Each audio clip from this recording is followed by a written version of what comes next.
Hey, small business people and lovers of good stories in general. Welcome to episode 45 of Small Business War Stories. And we are approaching the end, the last couple of episodes from the first Soul of America tour. And then we'll air a few Austin-based episodes, and then we're going to launch in January into the second Soul of America tour that happened recently through the Rockies. But I'm really excited about today's episode. Today, I stopped in Baton Rouge, Louisiana, and I sat down with Tommy Talley. Tommy's a really interesting cat. He has a production company called Tommy's TV, and we talk a lot about fundamentals of storytelling. So story is something that has come up over and over in this episode. We sat down with David Rice. It's something that I really care about personally through both, my music endeavors as well as this podcast. I love stories, and using the fundamentals of storytelling for a small business is a really, really good way to gain, to grow your business and to gain an audience. So we talk about that. We also talk about video and how to tell stories through video and what are today's standards. What's basically like too long for a video. And we also talk about some weird stuff. We start talking about some reality TV. I won't steal thunder from the show, but it's a cool one, and Tommy's awesome. This episode is part of the Soul of America tour, and it's brought to you by Tecovas Boots.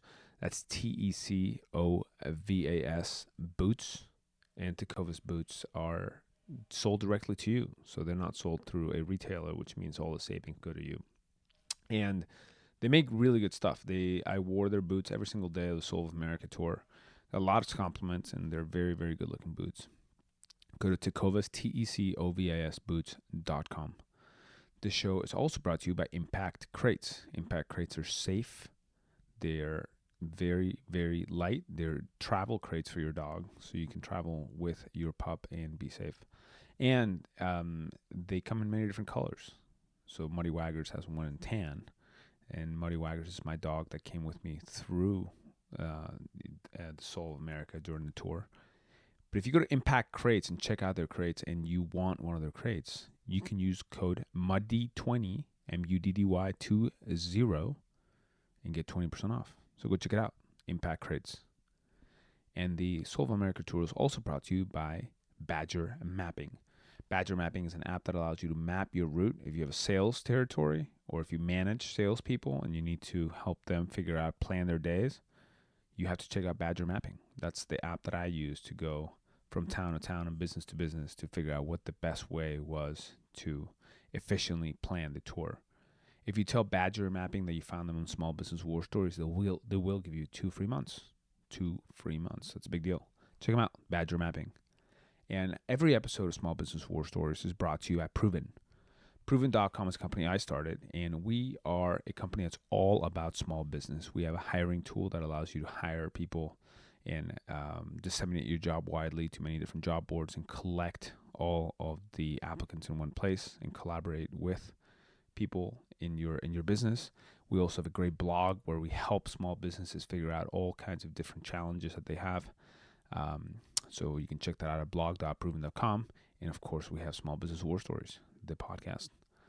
But without further ado, I do want to get into today's episode with Tommy Talley of Tommy's TV in Baton Rouge, Louisiana. Small Business War Stories. Small businesses are the soul of America. And this is where they tell their stories. I am your host, Pablo Fuentes. And we are live here in Baton Rouge, Louisiana. And I have the pleasure today here to sitting down with Tommy Talley of Tommy's TV. Welcome to the show, Tommy. Thanks. Cheers. We're drinking some Shallow Water, which is a local Louisiana beer. Actually, I think it's brewed in collaboration with some folks here. I think it's originally brewed in North Carolina, but that's it was sold to me in New Orleans as local, so we'll go with that. There you go. But yeah, it's really cool to be here in Louisiana, and it is Easter, which is a much bigger deal here than I thought it would be. But yeah, I'd love to hear a little bit more about your business. I'd love to hear directly from you. You do video production, but you were telling me before the show about how it got started. It was just you, and now it's all of a sudden growing and becoming bigger. So what is Tommy's TV? Yeah, so Tommy's TV is a video production company. Yeah, there's 5 employees, and we do anything from education videos, economic development videos, travel videos. In Louisiana, we do a lot of culinary. Okay. So in Louisiana, which is a small market, we do anything and everything except weddings. And why is that? What's special about weddings? Yeah, weddings are a nightmare. I mean, I got married at 21. I have no problem with attending weddings or best man in a wedding or being in a wedding. Yeah, congrats. But man, shooting someone's wedding is not fun. Yeah. It's stressful. Yeah. You don't only have a bride who you're trying to make it live up to their day, but you have her mother all over you, all the pressure of the world. Sometimes it goes 5 people down with sisters, grandparents, like a lot of people. Yeah. This is a big deal. And I respect that. And I want no part of that. It's almost like being a referee in the NBA finals. Like the best possible scenario is that you go completely unappreciated. Absolutely. And then the worst possible scenario gets pretty bad. Absolutely. Yeah. It feels like there's no win. I mean, there's a good video, but that's what you're supposed to do. You're supposed to make this a memorable moment. Right. So man, I'm 36. I'm getting pretty old in the game of video. Is that right? It's a young man's game? It's such a young man's game, and especially if you look at the pivots in technology, right? So in 2003, I left Louisiana to go to Los Angeles. First show I worked on was Punk'd. And so I'm sitting next to Ashton Kutcher. I'm a hidden camera specialist. I'm doing all sorts of stuff. And I'm living the dream, right? Did that ever say that on your business card? Hidden camera specialist? I would actually sell myself that way. Oh, really? I'd basically sit behind surveillance cameras. And in the heyday of hidden camera, I mean, you could go back to the heyday and argue going further back to heyday, but Ashton Kutcher brought it back. And there was a big run in the early 2000s. And it might have even started in the late 90s. But by the time I was there, I was catching the tail end. And man, as a young guy, I got in the chair at $60, $80 an hour, worked nonstop. It was amazing. That's awesome. And then I kind of got caught in the reality TV cycle of hell. And so, by 08, 09, I was doing Paris Hilton's BFF, Tool Academy for VH1. I was doing a show called More to Love for Fox, which was like The Bachelor, but with overweight women. And just like, it just got bad, right? It became Jerry Springer and like was super unhealthy for me. My family, I was in a bad place, but money was good. I didn't really know what to do. Come home in 09 and this camera called the Canon 5D drops, and I think catches us all by surprise. And so Canon released a still camera that can do video. Yeah. And I think they probably overshot their own projections on this technology. And and it's kind of become the standard, right? That particular camera is used by a lot of folks because you by using a relatively, it's not inexpensive, but a simple rig for your shoulders, you can basically, and like that rail thing, you can basically make it into a full-on video camera. Absolutely. Outside of audio being a tricky part, but there's workarounds for that. But the image has the shallow depth of field, looked more filmic. People had never seen a still camera. Still cameras, DSLRs are clearly built for that depth of field. And so all of a sudden video came to life by the separation from the background. And with a $2,000 camera and a $2,500 laptop to edit on, I had a company for $5,000 startup by coming back to Baton Rouge. You combine that with YouTube and social media, and now everyone could use video. So I had a client potentially with everyone. And that's how I started. $2,500 videos for anyone and everyone who wanted them. Did them myself. So were you born in Baton Rouge? Yes. Okay, so you were from here originally, and you went out to LA. It's actually been a common theme with guests, like people that go out to other places and then come, basically come home to be where they're from. Yeah, absolutely. And that's actually an interesting segue. I'm not sure even you did it, but Tommy's TV blew up because of an economic development campaign that we were fortunate enough to win. It was called Come Home Louisiana. Oh. And they loved that my story was that come home story. So we basically recruited 12 boomerangs, did a huge casting call basically of just researching with big companies and who their young talent was who had gone away and then been pulled back by this job. Yeah. And we told all their stories. And that contract basically grew Tommy's TV from 2 people to 5.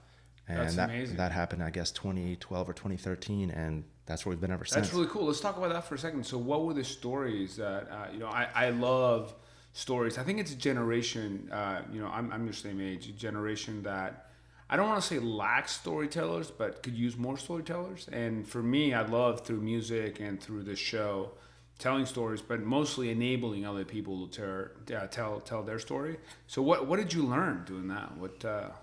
I think I basically just learned there was plenty of people like me. Being from Louisiana, I think you've got a state that feels like last in everything, except sometimes Mississippi falls behind us. So we have one state we can beat, right? And that's just where it's at. But when people talk about Louisiana, they just constantly fall back on the people. Like they remember the people, that particular campaign, these young people had left, gone to Austin, had gone out to New York, a lot of going to the Northeast and going after big money and big jobs, low man on the totem pole, and just seeing that grind. And then ultimately just coming back home, And a lot of times, at least the storytelling we were attempting to connect, sometimes it was more successful than others. Yeah. And obviously as a filmmaker, you start stretching little things here and there to make it work because you're trying to I think get this thing. Werner Herzog has a quote that was as a filmmaker, as a documentary, you're more interested in the truth than in facts, which is a really powerful quote. Right. So Absolutely. No, you're looking for these connections at all times. And my favorite thing about being a documentary filmmaker is the pivot. Like I really struggle with structure. If you give me a personality test, my structure is like 1 or 2%. I'm outgoing at 41%. I'm creative at 41%. I think like business acumen's like 16%. And then like structure is about 2. But so I love that about documentary is just literally being like, this is what I think this is, diving into it, learning about it, and then the real beautiful things, trying to stretch them into even more beauty, right? Just like you're really trying to just like really focus on this thing, even though the person knew way more about that. So, man, I think ultimately I learned from those stories, there was a lot of people like me. I learned that going out to the big cities and like, I wasn't probably cut out for big fish, big pond, right?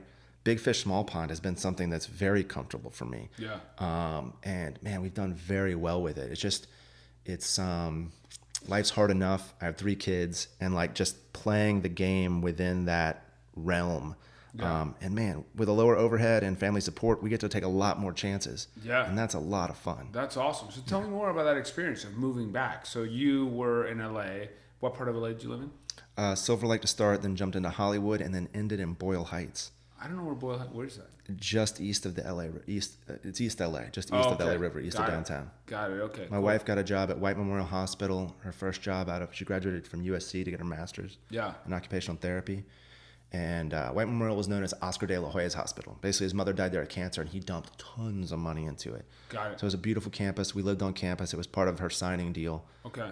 Great value for a home. But, man, it was like living in another country in terms of, like, walking down the street and, like, going to King Taco and like no I don't speak Spanish and most of them didn't speak English and it's like cuatro y cinco and I'm like standing there like and they're like yo gringo come over here. I'm like oh man your sorry. audience could see your look of confusion.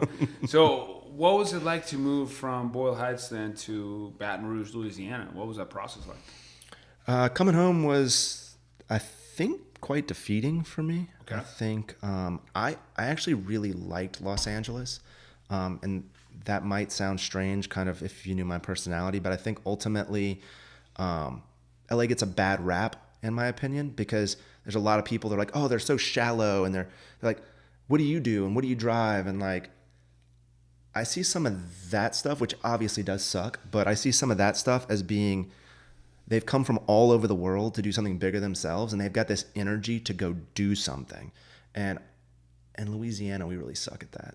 We talk a lot, we judge a lot, we have things that we want to do or talk about. I mean, how many musicians in New Orleans never got out? When you go through New Orleans, how much great music is on the streets? And it's incredible.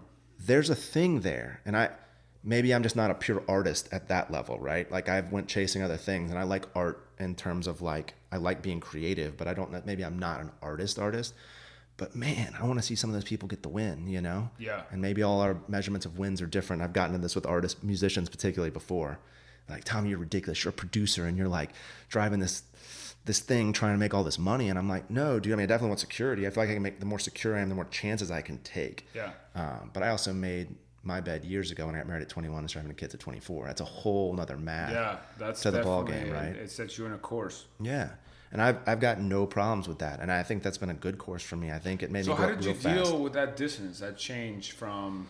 So it sounds like there's a lot of contrast in what you're saying. So the contrast of it's been great for you to be able to come here, have more resources to take chances. It's been great for you to come here and have the opportunity to be the bigger fish in the smaller pond, while also missing some of the creative energy of Los Angeles and feeling like maybe that's not here. So Yeah. how do you deal with all that? How do you put it all together? I've just switched hats a lot, right? So I didn't realize when I started Tommy's TV and then we blew up in 2013 how good it would feel for the first employee you pulled out of Best Buy and you made him your editor. Yeah. And he was working in the media department selling DVDs and loved movies. Yeah. And all of a sudden he's buying a house 2 years later. That's awesome. Dude, like I had no idea that I've made great videos before that have moved the needle for companies, that have brought people to tears, that have done everything I hoped they would do in terms of a story. And like, that's really awesome. Yeah. For all of a sudden just to be providing a comfortable place for another human being who's now married and buying a house and talking about kids, and all of a sudden you've got 5 employees so that's something that's been great for me. I think that, or at least surprising, I should say. I like how much I get lost in a big city. So I miss the energy, but I like how much in a small town, especially a town I'm from, I can have influence, I can move for change, and I can make things happen. Yeah. Like I'm like a phone call away or 2 from pretty much anything I want. And I wouldn't know how to do that in Los Angeles. Have you got any pushback at all? No, not necessarily. Okay. I mean, I think, so in 2011, I worked on a show called The Colony for Discovery Channel. And so that's where I grew the beard. So I have a pretty strong look, and obviously our viewers can't see us, but for Baton Rouge, you're from Austin, everyone's got a beard, but I made my mind up after the show, working my colonist for 2 months, that I was like, all of a sudden I grew this facial hair because they couldn't shave. I didn't shave. I was their night producer, babysitting them every night. And then I came back and was telling the same stories, trying to do the same thing. And people started giving it to me. And like things were working. And I was like, oh man, maybe there's something to this look. And so like I went kind of, if you've never been to Baton Rouge, Louisiana, I call it polo chino hell. So it's literally like polo tucked into khaki chinos, whether they're shorts or not, with braided belt for life, right? Interesting. In my opinion. That's not what my perception would have been more like, LSU, like the, SEC football. I guess that's kind of a little bit of that, yeah.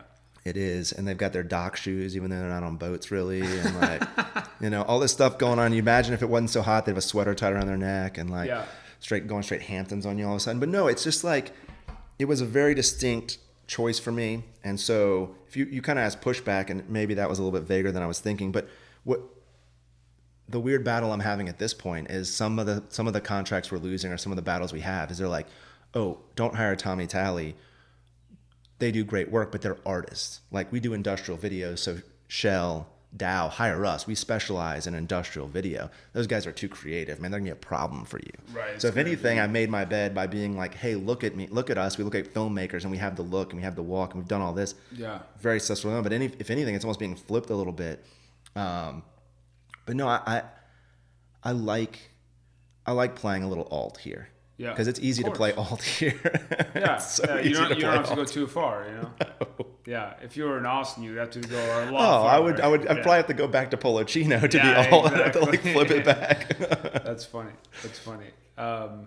So tell me a little bit more. So you were before we started the show, you were talking about now you're at a point where you have 5 employees and you're thinking about how are you going to break through to maybe double that, to maybe triple that, to really have, you seem to have ambitions to want to do more, and you're encountering some challenges with that. So tell me more about that. Yeah, I think in general, selling, right? So I'm basically at this point the salesman of Tommy's TV. I hate the idea of thinking of myself as a salesman. I've used the word development, right? I develop creative and I develop relationships. But it's hard in video because oftentimes your larger group is like, yeah, Tommy makes video, or Tommy's a videographer and he's got a videography company. Like that's a really hard thing to package. People will call you and like, Tommy, I want a video. And you're like, okay. And like, how much will it cost? And you're like, dude, this is like buying a car. You just told me you want a car. Like, we have to, like, do you need a truck? How many family members? Like, what? This is like hard. And so ultimately, where Tommy's TV is shifting to is, I see we need to get out of state. Louisiana struggles to value creative like this. Half the companies I want to make marketing videos for can get half their deals done in a duck blind, and they don't need me. Like, they can literally just be like, hey, dude, let's go hunting. Let's go fishing. And then while they're sitting there, they can cut their deal. They don't need me. It's so small and relationship based. Bigger cities, man, you need to move the needle with marketing and fight tooth and nail. Or in tech. I mean, how many of these tech companies are launching an app and need to get a video out there? Or how many small cities need videos to like encourage people to come to this town and start their new manufacturing company. So it's a lot of our economic development stuff. And so I have a burning desire just to get out of state. I want to live here. I want to have a business here. I love raising my family here. But man, the last year we've just really turned it on. I just got back from the road 16 days. You were in Seattle, right? Yeah, Denver, Vegas, Seattle, and then shot in Spokane. Okay. And that's where we need to be. We have clients in Boston. We have clients in Dallas. Texas is right here. We ultimately really need just to attack Texas. There's so much money. Yeah, there's so much development close. going on. Yeah. I mean, between the Triangle cities and then also the Gulf Coast, the Brownsville, like all that Rio Grande Valley area. I mean, there's just incredible amounts of activity. Yeah. Yeah. And so what we're starting to do is we're just like, ideally where I want Tommy's TV to be is Tommy's TV is the umbrella. And then we've got a culinary production entity. We've got an education production entity. Okay. We've got, and so industrial and travel and economic development, and all of a sudden you have something packageable. So when when I go target someone, I'm like, dude, we know economic development, we know travel, we know culinary. Like, look at our whole body of work just for that one thing. Because I feel like. So tell me more about each one of those. So you do specific work on. So tell me just in basically layman's terms, what does it mean to do travel videos? What does it mean to do what makes those videos different from each other? And what are the things? How have you? I don't want to say fully productize it, but you almost alluded to like you have a product, so like semi-productize that. Yeah, it's starting to get there, and ultimately what these entities need is to come into a city or a state. So LED, Louisiana Economic Development, built us, and what Louisiana Economic Development needed was an entire campaign called Come Home Louisiana. Okay. And ultimately it's 12 stories, 36 videos, but you do 3 of each, minute long, 30 second, 15 seconds. So now with the web, you have your pre-roll, you have for YouTube, you've got your Facebook ads. You just think about every use of video that you just do a different size, style version of it. Yeah. Before you know it, you've got a 56 video campaign and you do it in like 16 shoot days. So when you start working with clients and just showing, I have the map, I have the formula, and here it is. This is how many deliverables you get, and here's your calendar to schedule all the releases. Well, what are some of the similarities and differences if you're going to do an industrial shoot versus an economic development shoot? Let's just pick a random example. Yeah. What are the things that are similar between those, and what are the things that are different? Yeah, so you just picked the 2 most jarring different ones, right? Okay, cool. So industrial is real tricky, right? Yeah. So we get into a scenario. I mean, first off, it's always about storytelling. Yeah. So you were asking the similarities. So when I go in to make an industrial safety video, I don't believe that I should show a manhole and then put a stupid X over it and be like, do not go near the manhole. Like, everyone knows that. That's stupid, right? Yeah. When we went to Texas and made a safety video, it was like, we need an English and a Spanish version. We don't want to treat our non-English speakers like secondhand citizens. Obviously, a huge part of our workforce is this big. This is what we're going to do. We then went in and shot, and we created stories of emotional connection. And so when we approached the biggest industrial safety video we've ever done, it was trying to take down machismo, basically. And it was like, there's a man at home. There's a guy on site walking. Yeah. He climbs a ladder. He doesn't harness himself in. He's on scaffolding. His friend comes by and puts him in check. All of a sudden, in his mind, he flashes to home. Yeah. He's outside working on his car. His son starts climbing a ladder. Well, he demands that his son get down from that ladder because that's not safe for the 6-year-old boy. Yeah. But in these scenarios, these dudes on a site like this, they don't care. They would never get hurt, right? I'm badass. Like, I just go do my thing. I get my work done. The faster I hang these panes of glass, the more we get paid. Let's get out of here. So, man, that campaign won awards, international awards, for a company in the UK called, I'm going to draw a blank all of a sudden. Spaced out. No problem. Yeah. So, and I will get out there, but it was about storytelling, right? Okay. It was about connecting the dots, everyone knows the rules of how to drive a nail so you don't smash your finger, or check behind you before you back up, or don't talk on your phone while you drive. But connecting the why, that your wife was on the phone and you were in the passenger seat and almost got killed by texting and driving, and you freaked out on her, but now you're doing the same thing at work. Yeah. So just like connecting all those things and making it emotional to move the needle. Yeah. And so that's the same thing for economic development. In economic development and travel, you're just always trying to be like, this is a guy who came here to Spokane, let's say, and he started a manufacturing company. Okay. Here's all the wins he had, and here's the story. It just can't be data. Yeah. Everyone calls me, and they live in PowerPoints so often, and PowerPoints are not video. If you want to throw up data on a screen, do a PowerPoint and go stand behind a podium and throw data at people. People will fall asleep. Yeah. If you're paying me for a video, do not start throwing data on our screen. You're going to lose them and you're wasting your money, and I'm bored and I don't want to do this. Yeah. Like we're all losing. Story. You want to get to like the emotional core. Absolutely. And I would say the project that I learned that the fastest on is that the nonprofit I do the most work for is Alzheimer's awareness of the capital area. Okay. And Alzheimer's on my father's side is a huge thing. And I sat down with them after my first meeting, and they were just like, yeah, we'd love for you to help us with a video. Yeah. So here's all our data, and here's how many people it affects in this town, and here's many of this. And I was like, we're not talking about data. You can hand out a pamphlet to anyone you want, and you can sit them down and tell them everything. And I'm not talking to the patient. I'm not sitting here and putting an Alzheimer's patient on camera. It's not fair. It's not what we're doing. Alzheimer's is about the caregiver. The caregiver has the story. The caregiver has made massive sacrifices in their lives. Yeah. So let's just talk to them, and let's just show their struggle. In the background, we'll see the patient, and that's fine. Yeah. But we all know Alzheimer's. It's not cancer. There's no victories.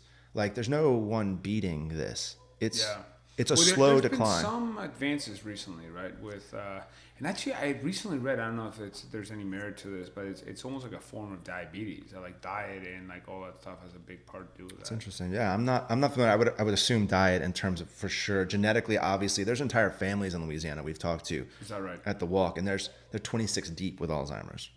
Every one of them. There's no escaping it in this particular family. I think they're called like the bourgeois. Man, that's wild. So you look at the genetics of it, and it's just such a different one, man. And with it in my family, it's just terrifying when you think about the burden on the family. So yeah, in terms of doing video for them, I mean, that was when the company was only 2 people. It was me plus an editor. And it was the first time I ever went toe to toe with someone. I was like, I will walk away. I'm not doing this version of it. Yeah. I'm not showing just data on a screen. Yeah. I'll get a college kid from LSU and throw together a PowerPoint. Yeah. And I say that because I don't know how to make a PowerPoint. So that's good, man. So let's talk a little bit about, so in this era of Instagram and Snapchat videos, how do you put that together and people shortening attention spans with telling stories through longer format? Because how long are your videos on average? 20 minutes, 15 minutes? Usually not that long. Okay. Seven's the longest we really go at this point. I mean, the safety video we did was 15, but most people who are coming to us with web now, it's 3. Yeah. 3 or less, or a minute and a half. And so it's fast. And you're right. It's that, and that's changed, right? I bet 10 years ago it wasn't that.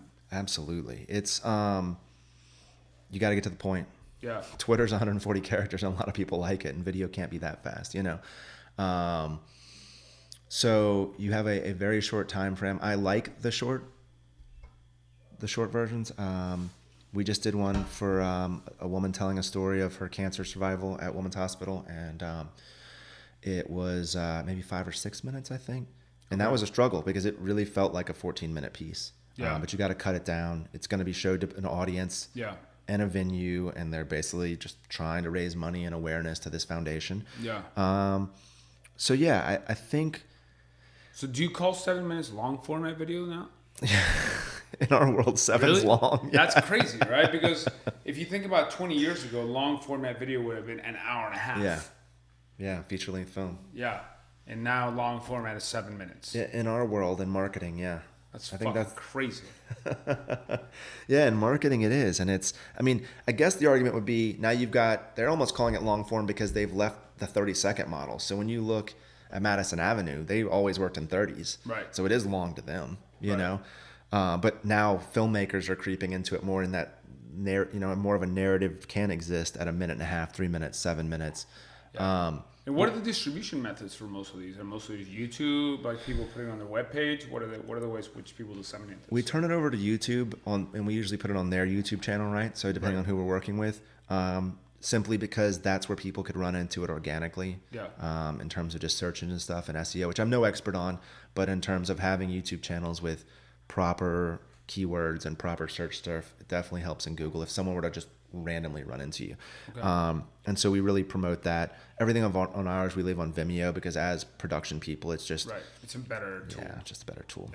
Yeah. You asked specifically about Instagram, and I mean, out of social media, Instagram is by far the most interesting thing for me to work in. I'm just so visual. Yeah. So I actually pick up and scan it myself more than I do anything else. Okay. In terms of a tool to use, we're still kind of hunting for that. You know, we have a client right now that's a gym. Yeah. And I mean, they got asked to... They're a franchise. They got asked to do something.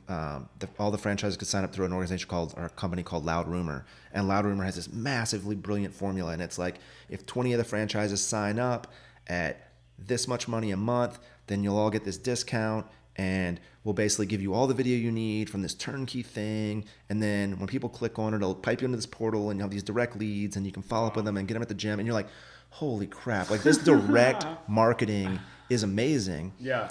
I might have to figure out how to make some money off that at some point, but that's a weird push because that's not a story. That's some girl in Phoenix, Arizona wearing the workout clothes of this place, and she's also doing other workout videos and different workout places clothes, and it's generic and it's BS, and it's like, it's just clickbait. But so man, we're such a clickbait world now, right? Yeah. So what are you doing it? I'm fighting Loud Rumor, I guess, if you will, the good fight, and I've got my Baton Rouge guy willing to hear me out on more story-driven stuff. So we actually got a local food celebrity who's overweight. Sorry, Jay, but I will name you. We both we know you're a little heavy, buddy, but yeah, got Jay Ducote membership over there, and we're telling stories of him. And so this dude is a food blogger. He was on Food Network star. Okay. I mean, great personality, radio shows, but he eats and drinks for a living. Yeah. He's 6'4". I think, when I met him, he was probably 290, and he's only gotten bigger over the last 5 years, right? And so that was my thing. I went to them and I was like, hey, what if we put him on camera? What if he needs this journey anyway? I'm on this journey myself, and I'll have to go on it with him. And what if I tell the story? And we do it like this. And it's my belief that if Jay Ducote drops to 265 over a year and a half or 2 years at this facility, that they're going to, be legends in this town. Everyone knows Jay. That's a smart marketing move if there's a win for everyone. And I think there is, Very cool. So along those lines, how do you convey the importance of video? So when you're pitching clients, right? So in this particular case, you didn't have to sell them on the importance of video. They knew that video was important. But when you're first talking to a new customer, how do you tell them in a world, like you said, of Twitter, 140 characters, how do you tell them, convince them that a quote unquote longer format, which we just decided wasn't very long at all, form storytelling is important to them? Yeah. A lot of times by the time I'm speaking to someone, they know video is important to them. Okay. They've probably read it on some blog or Googled things to do in marketing in 2016. And so oftentimes I'm being reached out to. Now, if I'm jumping on and I'm trying to sell someone cold, it's very much of trying to share the metrics of what you see happening on Facebook, something as simple as Facebook right now. Hey, you're a local coffee shop. You put up some pictures and you write this thing about what y'all are doing today. Think about this if you were to throw up a video and put this ad dollars behind it, and it's this moment in time or this thing, just something as simple as a latte being made, and it goes up for people between 20 and 40 at 6 a.m. to 8 a.m. in this zip code. Yeah. And people are like, wait a second, that's a thing? And you're like, yes, I'll make the video and do the media buys for you, and we'll do this thing. And it's such a fascinating world of just how pinpoint accurate your ad dollars can be now. So what's next? So you've seen a lot of stuff from reality TV wasn't even really a thing in the 90s, right? And then it all of a sudden became the only thing. And then you have this shortening of cycles that we're talking about, what long form really means and the importance of storytelling. What do you think is next? That's a great question. What is next? What I'm currently seeing, I guess the biggest competition I have is surprising because it's so easy to do and so cheap to do. I'm seeing people not even build strong companies, but build in video world, market themselves. Like the personal brand has become such a big thing. That's the thing I guess I would say I never saw because it's so cheap to market now. You can actually make a marketing campaign for a person. Right. And so I turn around and I'm like, oh, look, there's a solid filmmaker jumping off a cliff in Hawaii, cliff diving with a red in his hands, taking this perfect photo. And he's like making a film in Hawaii and it's getting like 3 million likes. And you're like, dear God, is this really the way this guy like tells it? Like, I don't want to be seen.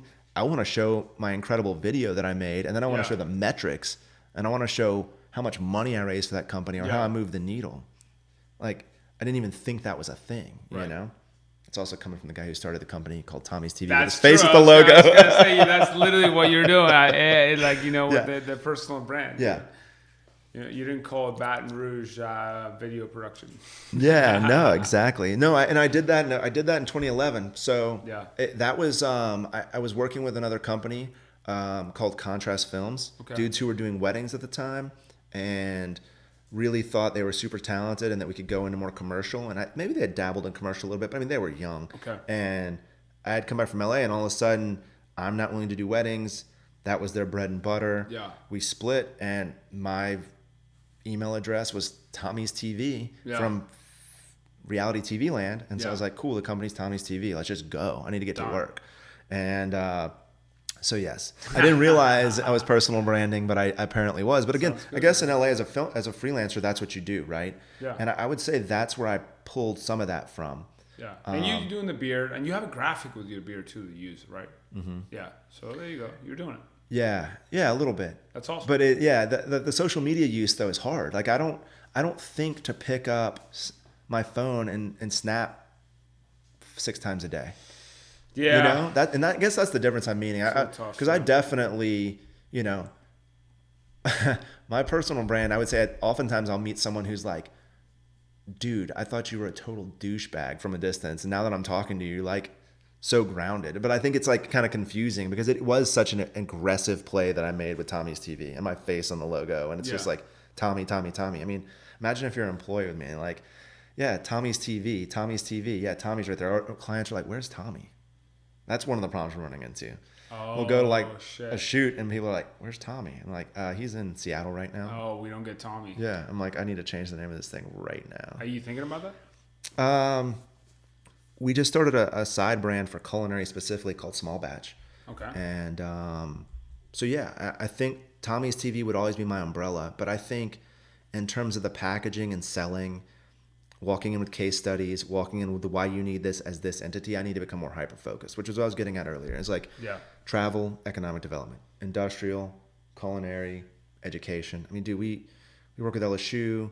We work with a company called Shorelight that does global, works with global students, but works with many universities around the country as like a white label. And those have been very beneficial jobs for us, but we get the education game. Cool. We get the travel and what you're trying to tell and what you're trying to do. Travel can be a little complicated. I bet. Because you go to some towns and you're just like, oh dear God. Because they're like showing you, it's, it could be like, I don't want to call any towns out, but it could be a smaller city. And they're like, we saw this video from Vegas. We want that. And you're like, hey bro, that's not happening. Yeah. There's nothing, I can't do that with your streetlights. It's not going to be the same. So along those lines, I'm a little scared to ask you this question, but you've seen so much random crazy shit. What are some of the odd or wackier things you've seen in your line of work, making videos? Oh, man. So I did a show called One Born Every Minute, which you would think sounds pretty innocent. But I got to see the two grandmothers get in a fist fight in a hospital. That is amazing. I want to hear about that. One throw a rising knee to the other one and knock them out cold on the ground. And wow, what was the other fight one catch charges? They just didn't get along, and the couple was dating. They were young. It was like two 18-year-olds having a kid. Yeah. And it got bad fast, man. Just like gutter. But no, I mean, dude, reality TV is just bad. And so to make reality TV, you pretty much try to keep these people intoxicated, keep them strung on a Red Bull, and Yeah. make sure they're tired. And you want conflict, right? You want drama, and you often put people in like out of context situations. Yeah, I mean, I think the two craziest shows I've ever done. So I worked for Sally Ann Solano, and at 495, she did Jersey Shore. She did a lot of stuff on her way to Jersey Shore, but we can all think of Jersey Shore as being one of the craziest ever, right? GTL, baby, GTL. Dude, so there was a show called Tool Academy, and literally I would watch the tools just have a bad day or a boring day, and on a reality cycle, it's a 3-day, 72 hours is how you make an episode. And the producer's starting to get antsy by 48th hour if you don't really have a show. And it's like, hey, take them out. Get them drunk. Tell them they have tomorrow off. They've done a good job. And then keep them out till 3. Wake them up with a bullhorn at 5 in the morning. They've got more vodka and Red Bull around. And before you know it, a tool's getting punched in the face. And now you've got TV. So, so there's... I would also say I don't... Yeah, it's crazy. I would also say I don't hate those days because at this point, when I have to make short-form content... man, I'm really armed really well to make some stuff up even when it's going bad. And the pivot, like I can just know where the story is and pivot to it. And oftentimes I'll do a pre-interview and I'll do as much pre-production as possible and be looking for the story. And all of a sudden when you're in it with someone and you're going, they'll just say something and you're like, wait a second, what is that? And you start digging and you're like, pay attention. Man, I thought this was totally different, but that we need to change this. Can we hang out for 3 more hours? We have to explore this. Yeah. It's actually interesting doing this show. It's been similar, like enabling people to tell their story. It's just really like difficult, but not that difficult. Just has to be like good timing, right? You want to be there, but also you want to get the hell out of the way. And it's like, being there, enabling somebody to tell their story. And I've been trying to learn. Every episode, I try to get better at it, but it's definitely a challenge. Yeah, no, it's tough. And I think running the interview has been one of my strongest things. And I mean, documentary is the interview. Well, the first thing I ask every guest after we get done is, how did I do and what can I do better? So a lot of the stuff that we did in the pre-show has come from like people giving me feedback about stuff. So I'll ask you the same thing after we're done. For sure, yeah. Actually, you know what? I'll put myself on the spot. Fuck it.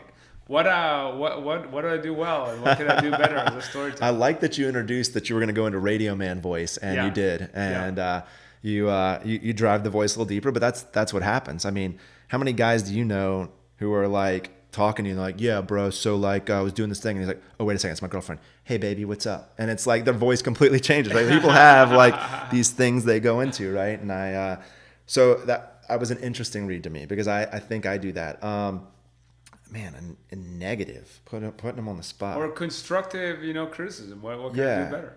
I mean, you don't have to. No, I think the eye contact note was great. Yeah. And I think I would say actually that's my favorite thing is oftentimes when I'm doing a VO, and I'm not being constructive right now, criticism wise, but no, I tell people all the time, specifically on scripted VOs, to smile so that I can hear their smile. Yeah. And they're like, what are you talking about? I'm like, no, dude, I can definitely hear a smile. Yeah. Like, and you wouldn't pick up on that. I had a guest tell me, oh, that's bullshit. I'm like, no, man, it's not bullshit. Dude.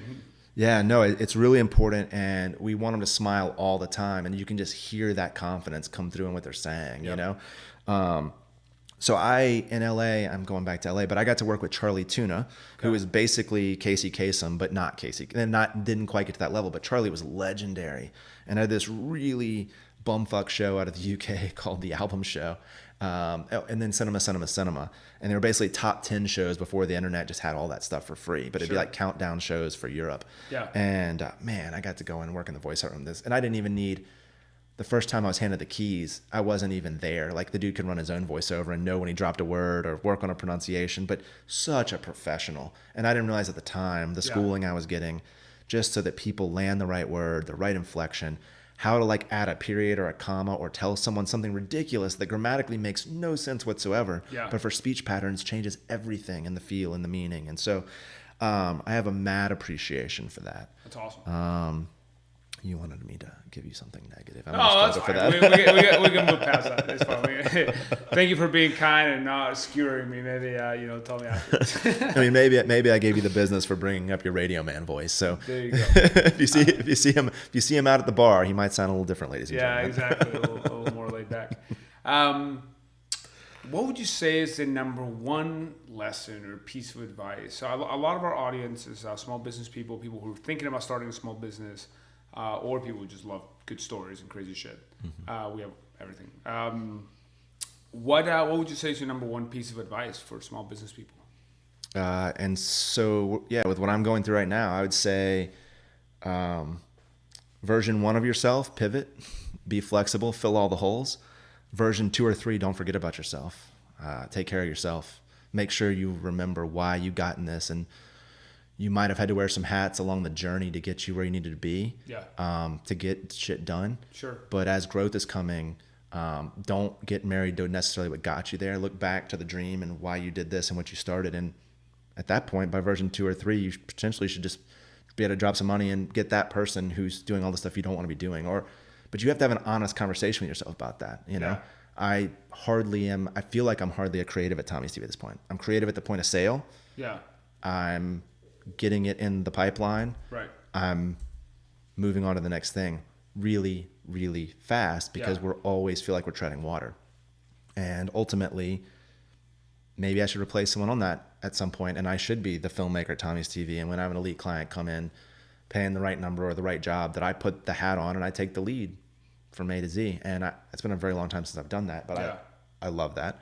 But I've also gotten older. So you have to have a realistic conversation with yourself at all times. Yeah, I like that. I think innately I know that going into a shoot day as the big dog with everything on me as the director, I actually lose sleep. I get anxiety. It's like the day before a big game. Yeah, man. I've got 3 kids. I've got a 12-year-old who's like, Dad, I've got to do my science project. It's like midnight. Yeah. Like there's a lot of things that can get me thrown off.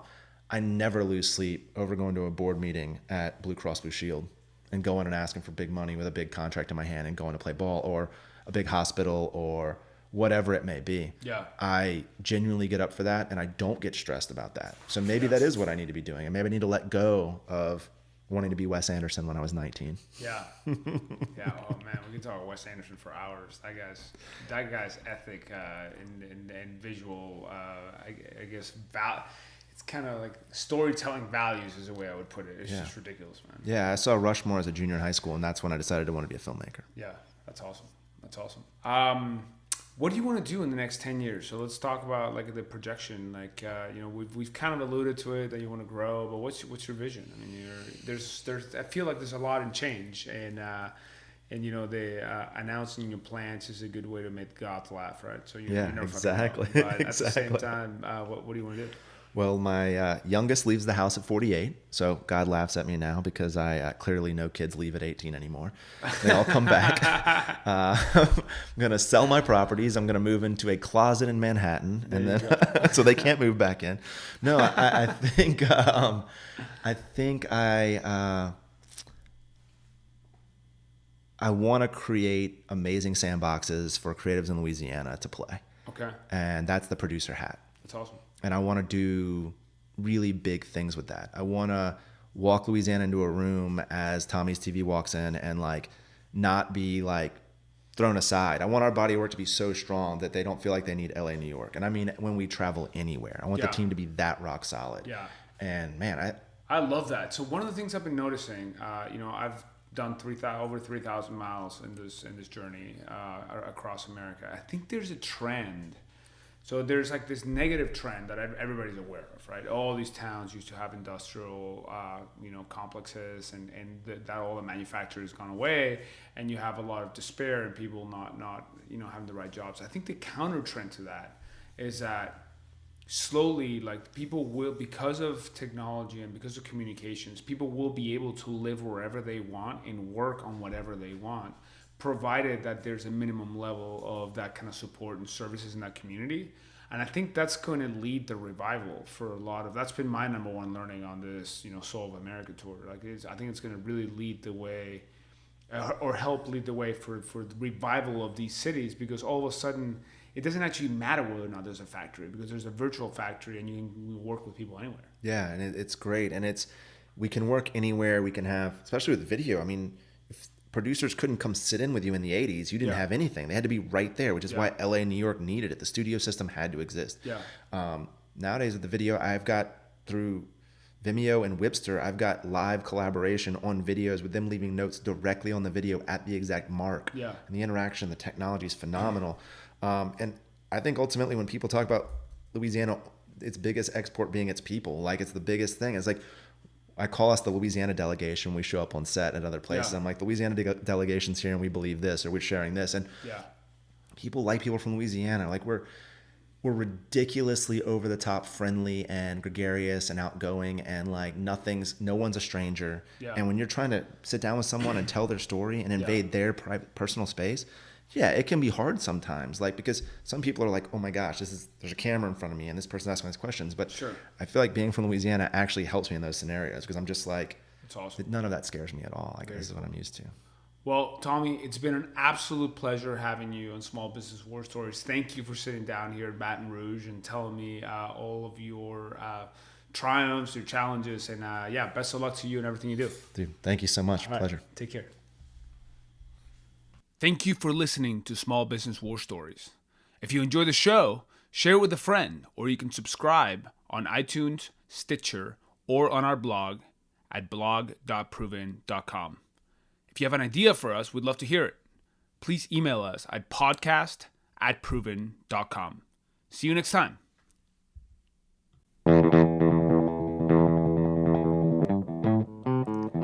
Small Business War Stories. Small businesses are the soul of America. And this is where they tell their stories.